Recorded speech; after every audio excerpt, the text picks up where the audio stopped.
નમસ્કાર મિત્રો, જયાવકાર ચેનલમાં દરેક મિત્રોનું સ્વાગત કરું છું। મિત્રો, સોશિયલ મીડિયામાં જે 2 દિવસથી જે વાયરલ વિડીયો થયો છે કે માયાભાઈ આહિર, જ્યાં વિવાદ ચાલી રહ્યો છે 2 દિવસથી, જે કોળી સમાજના યુવક સાથે જે બબાલ થઈ ગઈ, જે હુમલો થયો એના વિશે આપણે ચર્ચા કરીએ। તો વિગતવાર ચર્ચા ચાલુ કરીએ તો મિત્રો વિડીયોમાં બન્યા રહેજો અને અમારી ચેનલને સબસ્ક્રાઈબ ન કરો, સબસ્ક્રાઈબ અવશ્ય કરજો।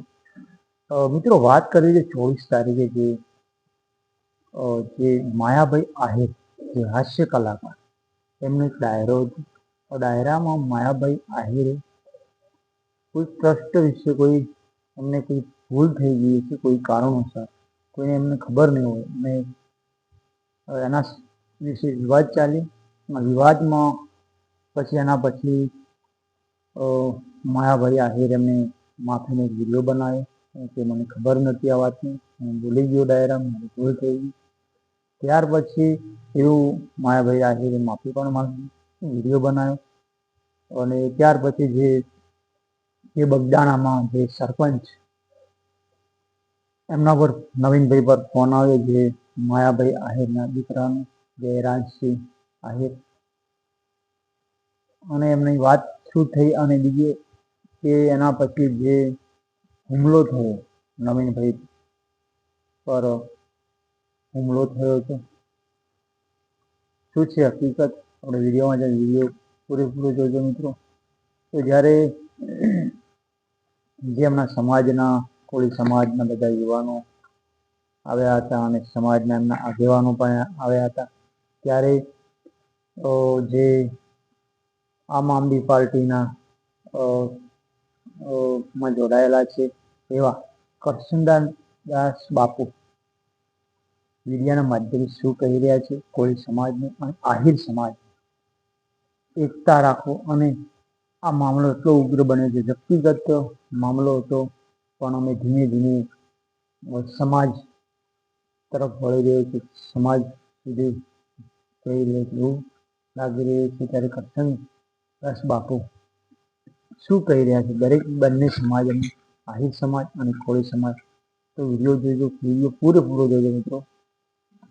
આહિર સમાજ અને કોળી સમાજ, મારે પૂછવું છે કે વાત સૌરાષ્ટ્રની હોય તો સૌરાષ્ટ્રમાં કયો આહિરભાઈ એવો છે કે જેનો એક પણ મિત્ર કોળી ન હોય? અને કોળીભાઈને મારે પૂછવું છે, સૌરાષ્ટ્રમાં હોય અને તમારો એક પણ મિત્ર આહિર ના હોય, આવા લોકો શોધવા લગભગ અશક્ય છે, કારણ કે પેઢીઓથી એ પ્રેમ ભાવ અને પારસ્પરિકતા રહી છે। કોઈ આહિરોનું ગામ હોય અને ત્યાં કોળી ભાઈઓ ના હોય, અથવા કોઈ કોળી ભાઈઓનું ગામ હોય ત્યાં આહિરભાઈ ના હોય, આવા ગામો શોધવા પણ અઘરા છે। એટલા માટે સમાજના વડીલોને વિનંતી કરવી છે કે પોતાના સ્વાર્થ માટે ક્યાંક ને ક્યાંક સમાજને ગેરમાર્ગે દોરવાનું કામ કોઈ કરતું હોય તો એને રોકવું એ આપણો ધર્મ છે। આવો પેઢીઓ જૂની આપણી લાગણી, પેઢીઓ જૂનું આપણાપણું એને યાદ કરીએ।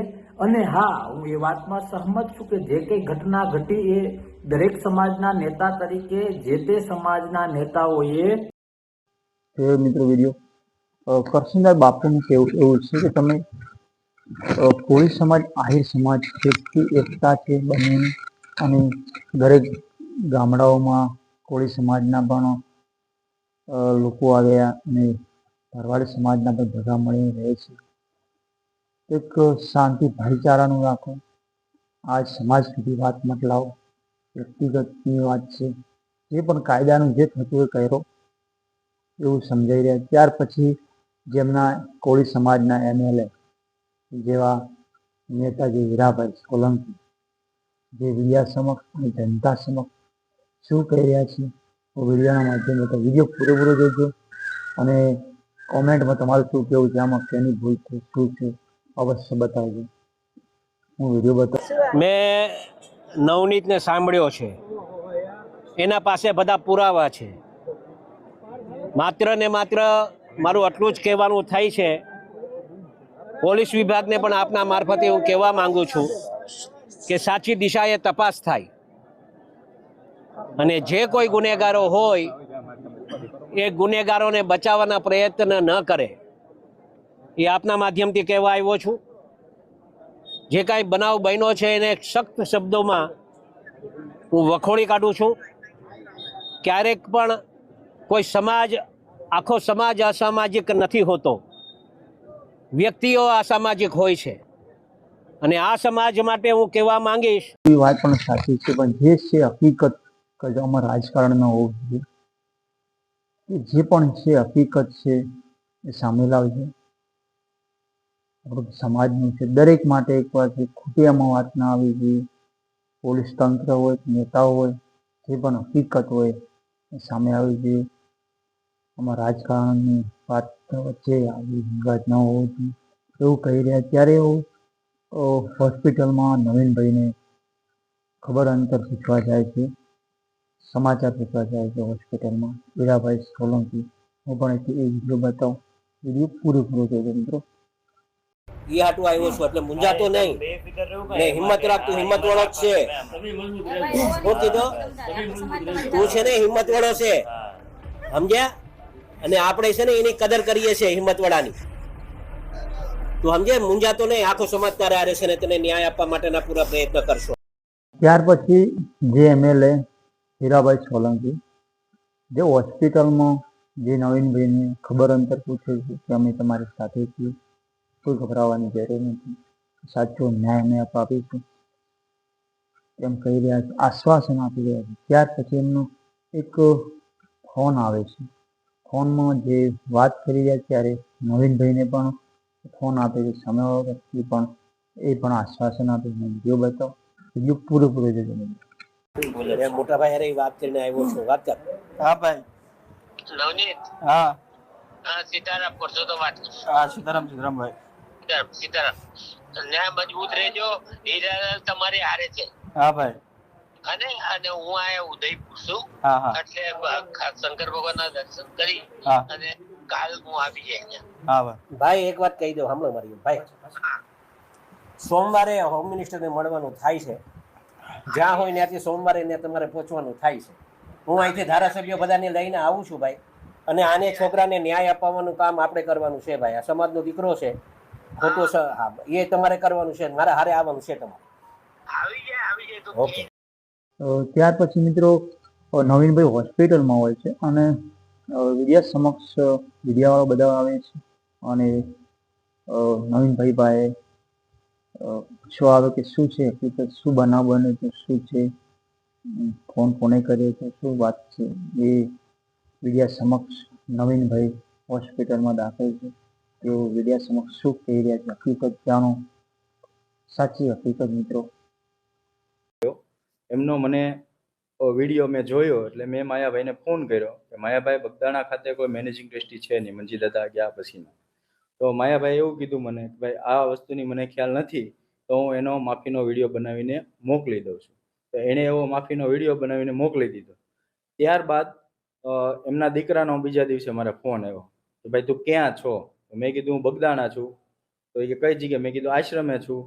તો મેં એમને પૂછ્યું કે ભાઈ શું કામ હતું? કે હું રૂબરૂ આવીશ ત્યારે કે હું કોઈ પ્રસંગમાં છું, આવીને તને રૂબરૂ મળીશ. ત્યારબાદ રાજુભાઈ બોરડાનો ફોન આવ્યો કે ભાઈ તે માયાભાઈને માફી માંગતો વિડીયો કેમ છે ઓલો કરાવ્યો? મેં કીધું ભાઈ એવું મેં કોઈ માયાભાઈને કીધું નથી કે તમે માફી માંગતો વિડીયો વાયરલ કરો. ત્યાર પછી જે જયરાજ આહિર માયાભાઈનો દીકરો, એમને તો મિત્રો જોયો વિડીયો. હવે આ મામલો ઉગ્ર બનતો જાય છે. નવીનભાઈ પણ વાત કરી કે મારા પર ફોન આવ્યો છે, મેં માયાભાઈ આહિર સાથે વાત કરી હતી. મેં એમ માફી માગવાનું નવીનભાઈનું કેવું સાચું છે કે મેં માફી માગવાનું એમને કીધું નહોતું, એમને જાતે માફી માગી દીધી. ત્યાર પછી એમના દીકરાનો ફોન આવ્યો અને ત્યાર પછી ફોન આવ્યા પછી જયરાજસિંહ જે વાત કરી નવીનભાઈ સાથે, એમણે એમ પણ કહ્યું કે હું આ લગ્નમાં છું, પછી આપણે મળીશું. ત્યાર પછી આ હુમલો થાય છે એટલે એને શક પડે છે નવીનભાઈને કોદ કાનો, કેમ કે લોકોએ હુમલો કરાવ્યો છે, ભલે ગમે તે અસામાજિક થતું હોય પણ હુમલો એમને કરાવ્યો છે. હવે શક થાય છે એમને નવીનભાઈને. ત્યાર પછી આ મામલો ઉગ્ર વધારે બનતો જાય છે. ત્યારે આજે મિત્રો જે કોળી સમાજના બધા યુવાનો કે આખો સમાજ એટલો અને મામલતદાર કચેરી જાય છે અને મામલતદાર કચેરીએ જઈ એ લોકો મીડિયા સમક્ષ અને પોલીસો હાજર હોય છે શું કહી રહ્યા છે હું વિડીયો બતાવું તો વિડીયો પૂરેપૂરો જોજો. અને મિત્રો તમારું શું કહેવું છે આજે મામલે? તો 2 દિવસથી ચાલી રહ્યો છે એના વિશે તમારું શું કહેવું છે કોમેન્ટમાં અવશ્ય કરજો. અને અમારી ચેનલને સબસ્ક્રાઈબ ન કરી હોય તો મિત્રો સબસ્ક્રાઈબ કરજો. જે હતું હકીકત મીડિયા સમક્ષ હું તમને કહી રહ્યો છું, મીડિયા બતાવી રહ્યો છું. આ જે સ્પષ્ટ હકીકત છે એ આપણે બીજા મીડિયાના જેવી નથી કે આપણે કોઈ કોંગ્રેસ ભાજપનું કોઈ લેવા દેવા નથી. તો મિત્રો વિડીયો કેવો લાગ્યો લાઈક કરજો, શેર કરજો. અમારી ચેનલને સબસ્ક્રાઈબ ન કરી ચેનલને સબસ્ક્રાઈબ કરજો. જય જય ગરીબી રહે. જય હિન્દ, જય ભારત. સીઆરપીસીમાં રહીને આપણે કામ કરવાનું છે. નવનીતભાઈને આપણે ન્યાય અપાવવાનો છે અને છેલ્લા શ્વાસ સુધી આપણે લડી લેવાનું છે. મુખ્ય ઘટના જે મુખ્ય આરોપી છે તેની ઉપર આરોપ લગાડવામાં નથી આવ્યો, એને બાકાત રાખી દીધા છે. એટલે અમારો સમાજ આજે ભેગો થયો છે અને અમારા સમાજની એક જ માગ છે કે અમારો મુખ્ય આરોપી છે જેના થકી આ બનાવ બન્યો છે આખો, કારણ કે કોલ રેકોર્ડિંગ બધે વાયરલ થયા છે, તો જેને આ ઘટના બનાવી છે એ જ આરોપી અમારી સામે લાવીને એના ઉપર કાયદા કાનૂન જે કંઈ લાગુ પડતા એ લાગુ પાડવામાં આવે. કારણ કે જ્યારે બાંગ્લાદેશમાં આ જ ઘટના સર્જાય કે અમારા એક હિન્દુ ભાઈને આખો મારી નાખવામાં આવ્યો, ત્યારે આખો ગુજરાત છે એ કોળી સમાજ જાગ્યો છે. ત્યારે આજ ફરી એકવાર અમારા નીતિનભાઈની સાથે રહી જ્યાં સુધી નવનીતભાઈ ની સાથે રહી અને જ્યાં સુધી અમારા જીવ છે ત્યાં સુધી લડવાની તૈયારી છે અને અમને પૂરતો ન્યાય નહીં મળે ત્યાં